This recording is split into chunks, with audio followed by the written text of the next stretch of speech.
আরো অনেক অনেক মিথ্যা ব্লেম দেওয়া হয়েছে, কিন্তু সবসময় মানে মানুষ চুপচাপ থাকে দেখে না মানুষ পায়া বসে মানুষের।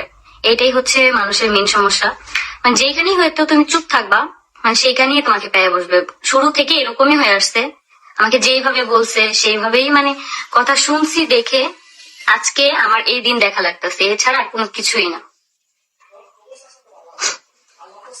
হাই আপু, হ্যালো হ্যালো আপু, আমার কি কথা শুনতে পারতেছো তোমরা? তাহলে হচ্ছে একটু কমেন্ট করে জানাও।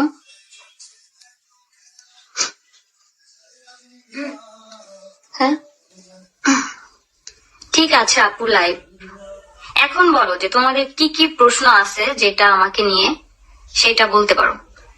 হ্যালো, হাই, হ্যালো আখি, আপনাকে আমার অনেক ভালো লাগে, থ্যাংক ইউ। কি হয়েছে আপু এখন সব বলেন। হ্যাঁ আপু, আজকে সবকিছু বলবো, কারণ দেখা যায় কি এই রিসেন্ট লাস্টের 2-3 মাস ধরে আমি একদম সাইলেন্ট থাকি সবকিছু নিয়ে, মানে সব ব্যাপার নিয়ে, আমার পার্সোনাল লাইফ নিয়ে, প্লাস আমি মানে কাজ করি সেই সব টপিক গুলা নিয়ে। আমাকে যে বা যারা হাস্যকর বা যেইভাবে ইচ্ছা উপস্থাপন করে, বাট আমি কোনো কথা বলি না। মানে এই জিনিসটা তোমরা খেয়াল করছো কিনা আমি জানি না। আপু আমাকে একটা রিপ্লাই দাও। হ্যাঁ আপু, রিপ্লাই দিলাম, এই যে। তো এই জন্য দেখা যায় কি মানুষ যেইভাবে মানে ইচ্ছা মিথ্যা চাপায় দিতেছে আমার উপরে, যেইভাবে খুশি সেইভাবেই। লাস্টে একটা জিনিস আর কি আমার কাছে সব থেকে বেশি যে জিনিসটা খারাপ লাগছে সেটা হচ্ছে মানিক মিয়া নাম একজন কন্টেন্ট ক্রিয়েটর আছে, তার সাথে পর্যন্ত আমার ছবি এডিট করে মানে বলছে আমি যেই মানুষটাকে আমি চিনি না জানি না সেই মানুষটাকে পর্যন্ত আমার সাথে মানে বিভিন্ন ধরনের নানা ধরনের মিথ্যা কথা মানে পিক পর্যন্ত এডিট করে সেখানে বসায় দিছে। মানে এইরকম কিছু এখন হচ্ছে, অথচ মানিক ভাইকে আমি কখনো দেখিও নাই, মানে দেখি নাই, মানে আমার সরাসরি কখনো দেখি নাই।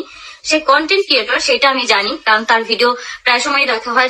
যখন তার বিয়ে হয়েছে হেলিকপ্টার করে যখন বিয়ে করছে সবকিছু দেখছি, বাট তার সাথে আমার পার্সোনালি কোনো ধরনের কোনো কথাবার্তা বা কোনো কিছু নাই। কিন্তু ধুম করেই দেখলাম যে মানুষ আমাকে হচ্ছে এইরকম একটা ইয়ার মধ্যে আর কি বসাই দিছে যে আমার সাথে নাকি তার সাথে সম্পর্ক। মানে একটা আমার এই ডিভোর্সের পরে আসলে অনলাইন প্ল্যাটফর্মে না থাকলে আমি আসলে জানতামই না যে একটা মানুষকে এইরকম ভাবে টর্চার করা হয়, এইরকম ভাবে। আপু টেনশন করিও না, একটু কম হচ্ছে তো সেই জন্য তোমাকে নিয়ে টানাটানি সব সময়। মানে আমার কথা কি, আমাকে নিয়ে যদি নিউজ করতে হয় একটা দুইটা ভালো নিউজ কর, বা আমি লাইফে যা করতেছি আমি কিন্তু আমার পেজ থেকে বা আমার আইডি থেকে আমি কাউকে কখনো কপিরাইট দিই না।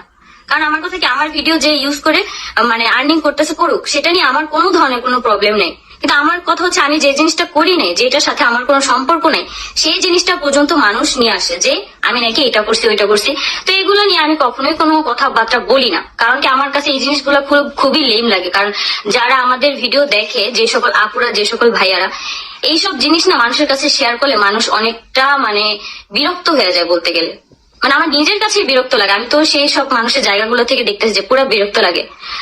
পুরা দুনিয়ার সব ছেলে তোমার বয়ফ্রেন্ড, একদম মানে ডিভোর্স হওয়ার পর থেকে দেখতেছি দুনিয়া যত ছেলে আছে সবাই আমার বয়ফ্রেন্ড, সবাই সাথে আমি পরকিয়া করি। মানে নানান ধরনের কথাবার্তা যে যেভাবে পারতাছে সেইভাবেই হচ্ছে